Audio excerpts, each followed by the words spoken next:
বাংলাদেশ ভারত সম্পর্কের স্বরূপ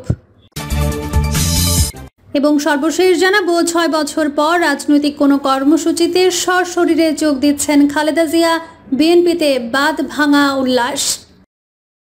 এতক্ষণ শুনছিলেন সংবাদ শিরোনাম, এবার বিস্তারিত। বাংলাদেশ ভারত সম্পর্কের স্বরূপ। ভারত ও বাংলাদেশ এমন একটি সম্পর্ক ভাগাভাগি করে যা যেমন জটিল তেমনই গুরুত্বপূর্ণ। ইতিহাস, সংস্কৃতি ও ভূগোলের ওপর ভিত্তি করে গড়ে উঠেছে এই সম্পর্ক। একসময় একই ভূখণ্ডের অংশ থাকা এই দুটি দেশ 1947 সালের উপমহাদেশের বিভাজনের পরেও একে অপরের সঙ্গে গভীরভাবে জড়িয়ে রয়েছে। 1971 সালের মুক্তিযুদ্ধে ভারতের গুরুত্বপূর্ণ ভূমিকা দুই প্রতিবেশীর মধ্যে সম্পর্কের বন্ধন আরও দৃঢ় করে এবং বাণিজ্য, সংযোগ এবং আঞ্চলিক নিরাপত্তার মতো ক্ষেত্রে সহযোগিতার সুযোগ সৃষ্টি করে। এই গভীর শিকড়যুক্ত সংযোগ থাকা সত্ত্বেও দ্বিপাক্ষিক সম্পর্ক বারবার সহযোগিতা ও সংঘাতের মধ্যে দোদুল্যমান হয়েছে। সহযোগিতার সময়গুলো পারস্পরিক উপকারিতার সম্ভাবনা তুলে ধরলেও অন্তর্নিহিত উত্তেজনা প্রায়শই অগ্রগতিকে ব্যাহত করেছে। আকার, ক্ষমতা এবং রাজনৈতিক এজেন্ডার বৈষম্য এই গতিশীলতাকে প্রভাবিত করেছে, যা কখনো কখনো আধিপত্য এবং নির্ভরশীলতার ধারণা সৃষ্টি করেছে। সাম্প্রতিক বছরগুলিতে সম্পর্ক ক্রমশ তিক্ত হয়ে উঠেছে। পারস্পরিক অবিশ্বাস এবং ঘর্ষণের দ্বারা চিহ্নিত এই অভিন্ন নদীর পানি বন্টন না হওয়া, কথিত রাজনৈতিক হস্তক্ষেপ এবং অর্থনৈতিক বৈষম্যের মতো মূল বিষয়গুলো বাংলাদেশের নাগরিকদের মধ্যে অসন্তোষ বাড়িয়ে তুলেছে। এর পাশাপাশি ঢাকার নির্দিষ্ট একটি দলের প্রতি ভারতের স্পষ্ট সমর্থন এই গতিশীলতাকে আরও জটিল করে তুলেছে এবং এই দৃষ্টিভঙ্গি ব্যাপকভাবে সমালোচিত হয়েছে। 2024 সালের মাঝামাঝি সময়ে বাংলাদেশের রাজনৈতিক পট পরিবর্তনের পর পরিস্থিতি একটি সংকটপূর্ণ মোড় নিয়েছে। এর পরবর্তী সময়ে ভারতের প্রতিক্রিয়া, যার মধ্যে বাংলাদেশের অভ্যন্তরীণ বিষয়ে কথিত হস্তক্ষেপের অভিযোগ এবং মানসিক যুদ্ধের কৌশলের রিপোর্ট অন্তর্ভুক্ত, বিভাজনকে আরও গভীর করেছে। জাতীয় প্রতীককে অসম্মান এবং ভারতীয় নেতাদের উস্কানিমূলক বক্তব্যের মতো ঘটনাগুলি এই ফাটলকে আরও তীব্র করেছে এবং তাদের সম্পর্কের কূটনৈতিক কাঠামোকে চ্যালেঞ্জ করেছে। এই প্রেক্ষাপটে বর্তমান উত্তেজনা কেবল দ্বিপাক্ষিক সম্পর্ককেই হুমকির মুখে ফেলছে না, বরং দক্ষিণ এশিয়ার আঞ্চলিক স্থিতিশীলতার জন্য বড় ঝুঁকি তৈরি করছে। একটি ভারসাম্যপূর্ণ, সম্মানজনক এবং পারস্পরিকভাবে উপকারী অংশীদারিত্ব নিশ্চিত করার প্রয়োজনীয়তা এর আগে কখনো এতটা জরুরি ছিল না। এর নিবন্ধে সম্পর্কের মূল কারণগুলো বিশ্লেষণ করা হয়েছে। বর্তমান পরিস্থিতিতে ভারতের ভূমিকার সমালোচনামূলক মূল্যায়ন করা হয়েছে এবং আস্থার পুনঃপ্রতিষ্ঠা ও সীমান্ত উভয় পারের মানুষের আকাঙ্ক্ষাকে প্রতিফলিত করে টেকসই সম্পর্ক গড়ে তোলার জন্য একটি রোড ম্যাপ প্রস্তাব করা হয়েছে।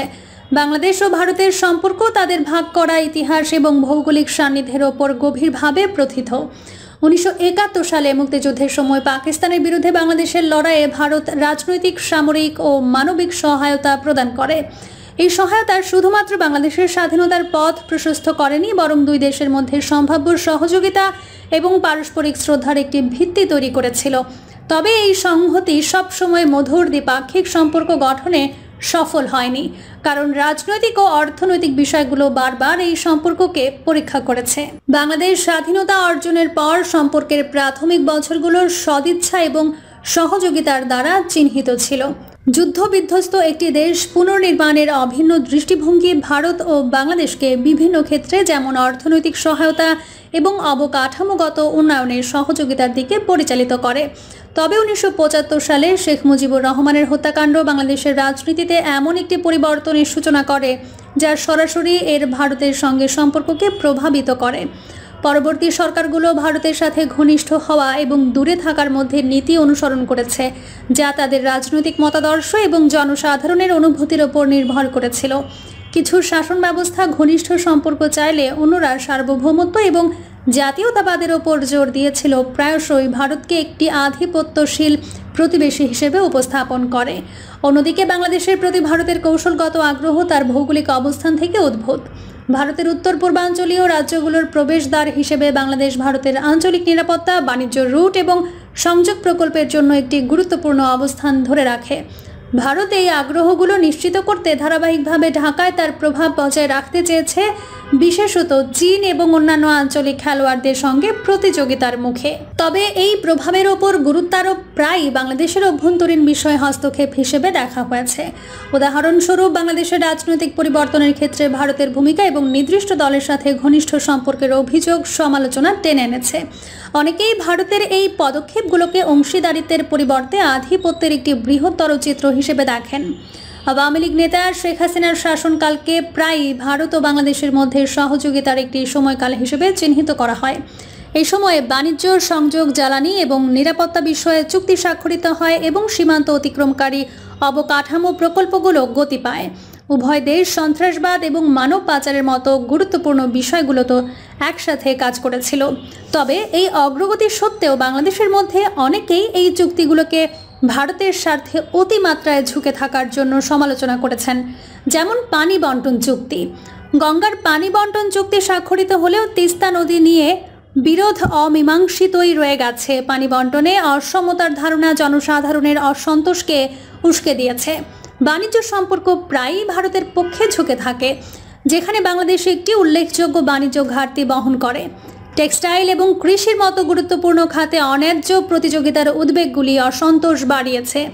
বাংলাদেশ হয়ে ভারতের উত্তর পূর্বাঞ্চলে ট্রানজিট রুটের মতো উদ্যোগগুলো ভারতের জন্য উপকারী হলেও সমালোচকদের মতে বাংলাদেশের জন্য সুস্পষ্ট সুবিধা সীমিত। শেখ হাসিনার শাসন আমলে আওয়ামী লীগের সাথে ভারতের ঘনিষ্ঠ সম্পর্ক বাংলাদেশের রাজনৈতিক প্রেক্ষাপটে অতিরিক্ত প্রভাবের অভিযোগ তুলেছে। অনেক বাংলাদেশি এই সম্পর্ককে তাদের দেশের সার্বভৌমত্বের জন্য আপোষ হিসেবে দেখেন। ভারতের একটি নির্দিষ্ট রাজনৈতিক গোষ্ঠীকে সমর্থন করার ব্যাপক ধারণা অন্য গোষ্ঠীগুলোকে বিচ্ছিন্ন করেছে। জনসাধারণ এবং বিরোধী দলগুলোর মধ্যে ভারত বিরোধী মনোভাবকে তীব্র করেছে। সাম্প্রতিক বছরগুলোতে এই ধারণা একটি সংকটপূর্ণ পর্যায়ে পৌঁছেছে, বিশেষ করে বাংলাদেশের রাজনৈতিক চ্যালেঞ্জগুলোর সম্পর্কের ফাটলগুলোকে প্রকাশ করেছে। দ্বিপাক্ষিক বিষয়ে শর্ত আরোপ করার, ভারতের অভিযোগের এবং দীর্ঘদিনের অভিযোগগুলোর সমাধানে তার অনিচ্ছা, অবিশ্বাস এবং অসন্তোষকে বাড়িয়ে তুলেছে। গত এক দশকে এই উত্তেজনা আরও বৃদ্ধি পেয়েছে, বিশেষ করে নির্বাচনের সময় রাজনৈতিক হস্তক্ষেপের অভিযোগ এবং জনসাধারণের দ্বারা অন্যায্য বলে মনে করা চুক্তির প্রয়োগ ভারতের সহযোগী প্রতিবেশী হিসেবে ভাবমর্যাদাকে ক্ষুণ্ণ করেছে। বাংলাদেশের জনগণের অনেকের কাছে এই ধারণা গড়ে উঠেছে যে ভারত তার নিজস্ব কৌশলগত ও অর্থনৈতিক স্বার্থকে সমান সহযোগিতার চেয়ে অগ্রাধিকার দেয়। এই ভারত বিরোধী মনোভাব এখন অনেকের মধ্যে গভীরভাবে প্রথিত। এই প্রেক্ষাপট বর্তমান উত্তেজনার মঞ্চ প্রস্তুত করেছে, যেখানে বাংলাদেশের রাজনৈতিক ক্ষমতার পরিবর্তন স্থিতাবস্থাকে ব্যাহত করেছে। বাংলাদেশের পরিবর্তিত রাজনৈতিক প্রেক্ষাপট খাপ খাওয়াতে ভারতের অক্ষমতা এবং পারস্পরিক বিশ্বাসের ক্ষতির বিনিময়ে তার নিজস্ব স্বার্থ সাধনের ধারাবাহিক প্রচেষ্টা সম্পর্ককে এক সন্ধিক্ষণে নিয়ে এসেছে। এই প্রেক্ষাপট বোঝা, পারস্পরিক অবিশ্বাসের মূল কারণগুলো চিহ্নিত করা এবং একটি সমাধানের পথ খুঁজে বের করার জন্য অত্যন্ত গুরুত্বপূর্ণ।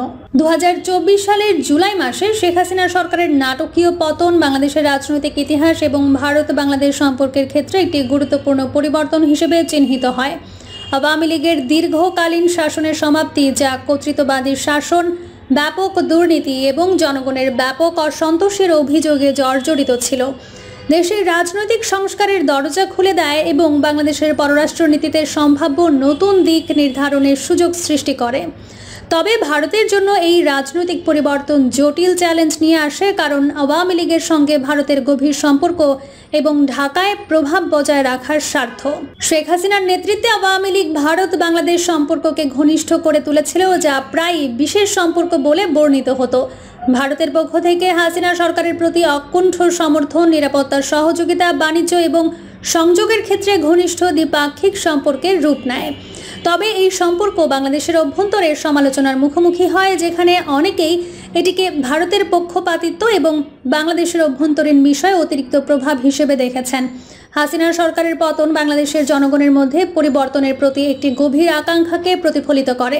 এটি একটি নতুন অন্তর্বর্তীকালীন সরকারের আবির্ভাবকেও নির্দেশ করে, যারা ভারসাম্যপূর্ণ পররাষ্ট্রনীতি প্রতিষ্ঠা এবং দীর্ঘদিনের অভিযোগগুলোর সমাধানের জন্য প্রতিশ্রুতিবদ্ধ। ভারতের জন্য এই রূপান্তর নির্ভরযোগ্য মিত্রের ক্ষতি এবং অঞ্চলে প্রভাব বজায় রাখতে তার পন্থা পুনর্বিবেচনার প্রয়োজনীয়তা নির্দেশ করে। বাংলাদেশের রাজনৈতিক পরিবর্তনের প্রতি ভারতের প্রাথমিক প্রতিক্রিয়া ব্যাপকভাবে প্রতিক্রিয়াশীল এবং পরিবর্তিত গতিশীলতার সাথে খাপ খাওয়াতে অক্ষমতার প্রতিফলন হিসেবে সমালোচিত হয়েছে। নতুন অন্তর্বর্তীকালীন সরকারের সাথে গঠনমূলক সম্পৃক্ততার পরিবর্তে ভারত এমন কিছু পদক্ষেপ গ্রহণ করেছে যা সম্পর্ককে আরও তিক্ত করেছে। অভিযোগ উঠেছে যে ভারত বাংলাদেশের অভ্যন্তরীণ বিষয়ে হস্তক্ষেপের চেষ্টা করেছে, যার মধ্যে অন্তর্বর্তীকালীন সরকারকে অস্থিতিশীল করার প্রচেষ্টা অন্তর্ভুক্ত। প্রিয় দর্শক, এই ছিল এখনকার সর্বশেষ সংবাদ। আপডেট সব সংবাদ পেতে চ্যানেলটি সাবস্ক্রাইব করে বেল আইকনটি ক্লিক করে রাখুন।